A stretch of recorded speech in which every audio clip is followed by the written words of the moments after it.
సింహగిరిపై దేవస్థానం ఆధ్వర్యంలో జరిగిన సంక్రాంతి సంబరాలను స్వరూపానందేంద్ర స్వామి, స్మాత్మానందేంద్ర స్వామిలు ప్రారంభించారు.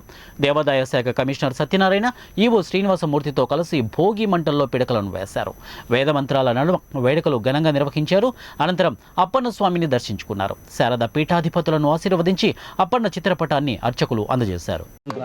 ఈరోజు గురువులు శ్రీ శ్రీ శ్రీ స్వరూపానందేంద్ర సరస్వతి మహాస్వామి వారితో సింహాద్రి అప్పన్న స్వామిని దర్శనం చేయడం అనేది చాలా ఆనందదాయకము.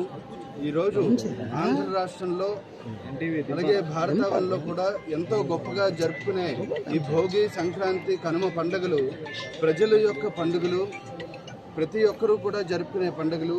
అటువంటి ఈ ఉత్సవాలని ప్రారంభించడం, ఈ కార్యక్రమానికి రావడం అనేది ఎంతో గొప్ప విషయము.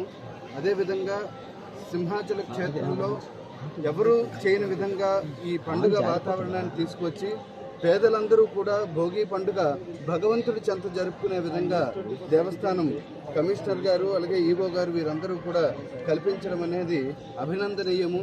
ఇటువంటి పండుగ నాడు భగవంతుడి సన్నిధిలో ప్రతి ఒక్కరూ కూడా ఆనందంగా ఆయురారోగ్యాలతో ఉండాలని మనస్ఫూర్తిగా భగవంతుని ప్రార్థించారు.